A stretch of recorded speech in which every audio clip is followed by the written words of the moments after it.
That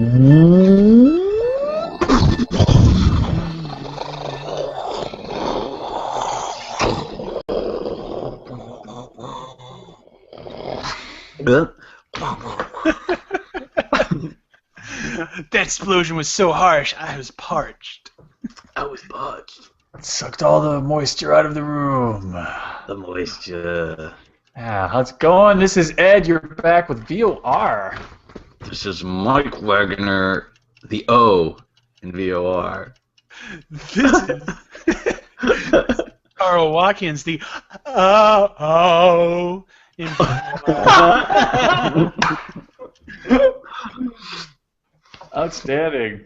Oh man, so hey, great to see you guys again, and great to have everybody hanging out with us. We did a very good job last week of covering Star Wars Rebels. You should go watch it. I think so. I was really happy with that, and I think in talking to people and like even like some of the fans on the Facebook page and everything, I was really happy we had good things to say about it. It's really, for me, refreshing to go into this franchise that I love my entire life and not hate something from it for like the first time in like over a decade. You know, it's so nice to be back to that point with Star Wars. It's like getting back with your ex. You know, it's probably not going to last, but it's so good right now. Yeah, Dude, I'm thankful to find out that it's on. I've noticed that it was on sale today, so I could have found it at some point and watched it. Like today, it's on sale. Oh, that's cool. I'm kind of torn because I kind of want to pick up the DVD of it just to kind of support it, to be like, because you know, like I'm one of those people that I like to buy stuff that I like just for the sake of supporting it. So I'd say like make more of it, but I kind of want to wait for just a box set because if it keeps up with this quality, I might actually even buy it on DVD as a season, which isn't something I do a lot of. I think a lot of it will depend on the special features and if Netflix has it or not. Like I'm sure Netflix probably will eventually have it, but yeah, I'm sure they will. I kind of want to pick it up on DVD. I don't know, so we'll see. We'll see, and I'm excited to see where it's going and see how the quality improves, what changes. But pretty good so far. And really, I watched. I was like, well, it's for kids. And the more I thought about it, the more we talked about it, and the more I talked about it with everybody else since then. Yeah, I want more. Sorry, I'm in. But unfortunately, good cartoons cut into other things, like video game time. Priorities. That's true. Life also gets in the way of our video game time, and you know, we may not be the biggest gamers on the planet here at VOR, but we do love our games. And we do like to talk about shit, and that's what we do here. So there you go. That's right. If you came for political commentary, just keep walking. We did that once, and it was awful. Yeah, not our fun, educational, but not our strong suit. No. Okay, good try. Yeah. But yeah, it's video games. I think I'm not speaking out of turn here when I'm saying I'm probably like the only current gamer out of the three of us. You guys, you actually have priorities and things to do and self-control. Whereas I'll play video games all weekend and forget about an assignment and then do it like 2 hours before it's time to go to bed. Like shit, I gotta write a paper because I'm one of those compulsive people like that. But yeah, I pretty much schedule most of my time. This weekend I wasn't feeling too hot, so trying to do 2 social events on Saturday turned into, I think I'm just going to stay in and shoot my brother in the face on Xbox. That's a way better idea. It's quality time. yeah. But yeah, we were talking just before the show also about how, we are a little bit older. Yeah. But that we've pretty much grown up with video games. Not that they'd always kind of been here, but pretty much parallel. Like we've grown up as video games have also grown up.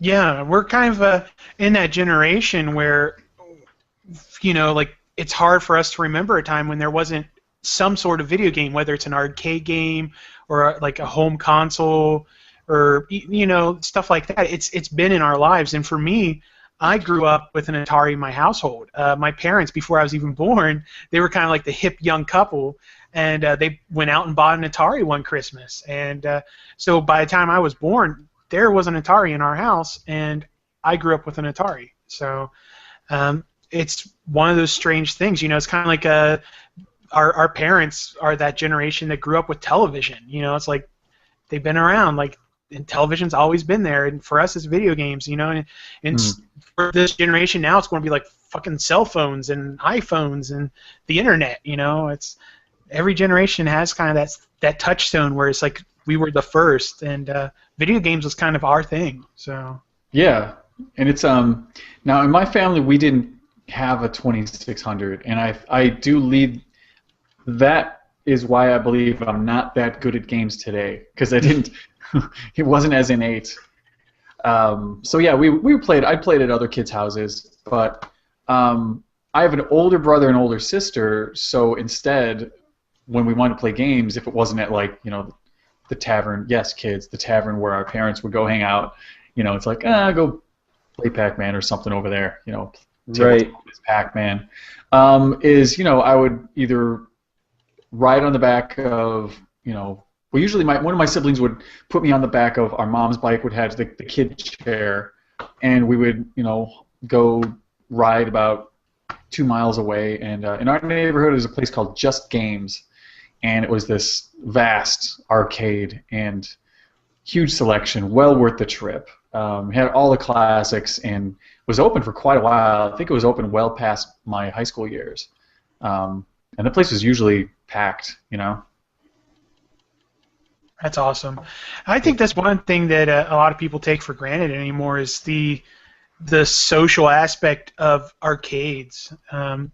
Because again, I was right on the tail end of that, because I think arcades started falling out of fashion about when I was in high school, like towards the end of my high school career.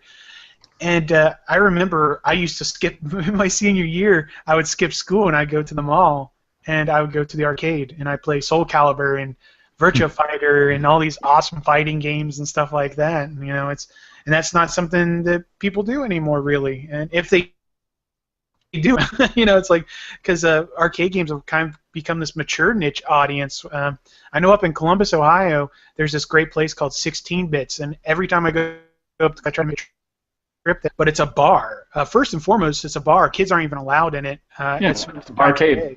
Yeah, and inside of it, they have pinball machines. They have like about four pinball machines in the back, which are always usually really good pinball machines.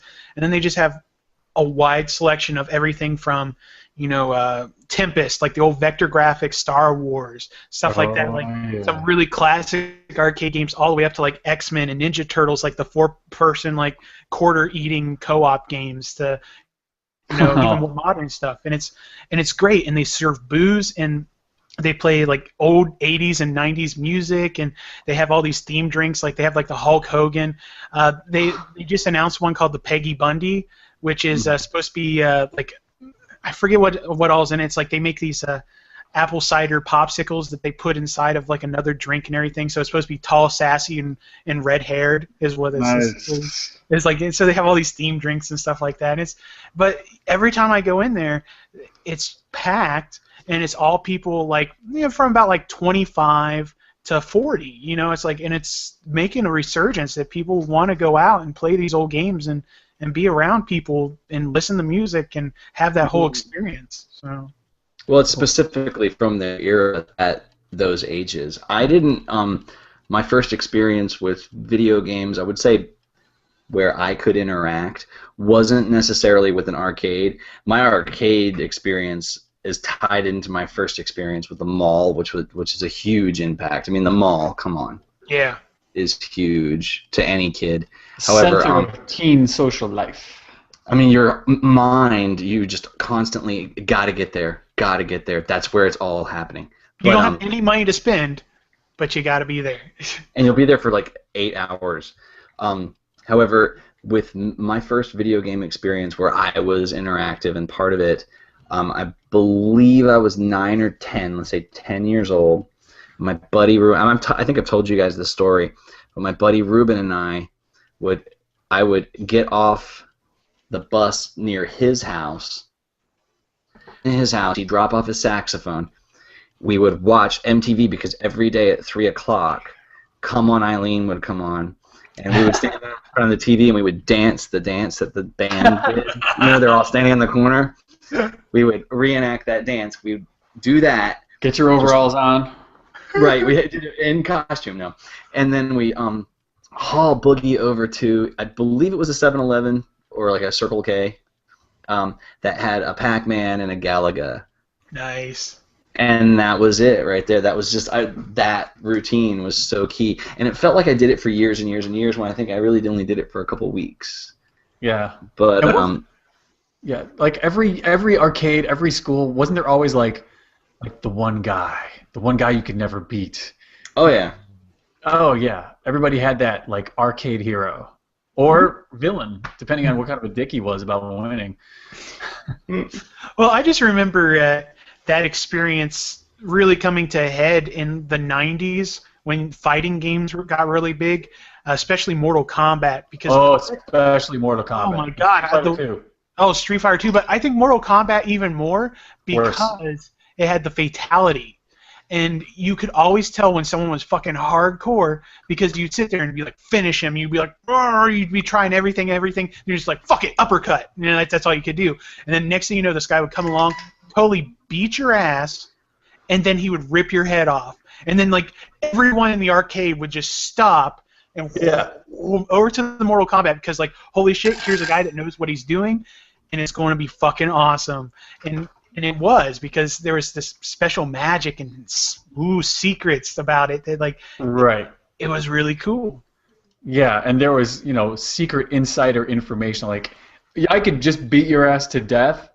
Or I could, rip your head off, and that's a fatality. Or it could end in friendship. You don't know.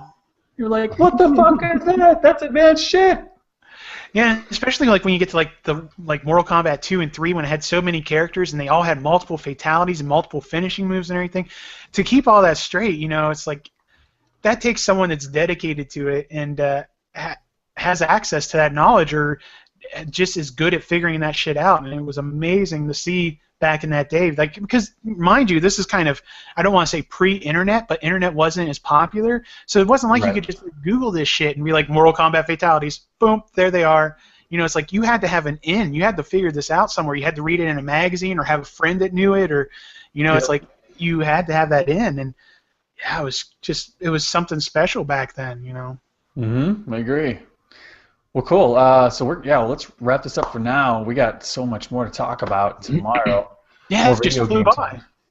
I know. It's like video games. It's just so much fun. Yeah. I'm sorry. I was just getting all like happy, like listening to Mike's story because it reminds me of like when I used to live in New Concord when I was in school. You'd walk down to like the Dairy Mart and there'd be like a fucking pinball machine down at the cinema shop and you make the circle and you loop around. You played video games, you played pinball machine, and you come home with your kid. What was it? Clearly Canadian.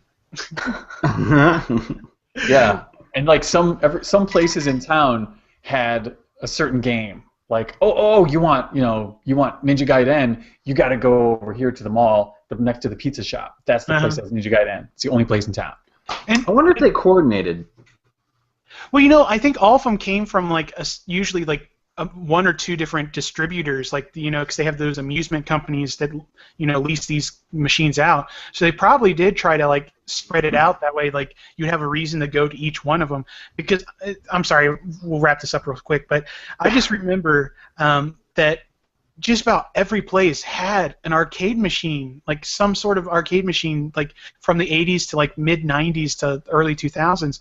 Like you go to a grocery store and there would be an arcade game. You would go to like a pizza parlor, there'd be a couple arcade games. You go to a convenience store, there'd be an arcade game. Like you couldn't go anywhere, it seemed like, that was like a retail place that didn't have an arcade game just shoved in the corner somewhere, because it was just such a great way to get revenue, one quarter at a time. So.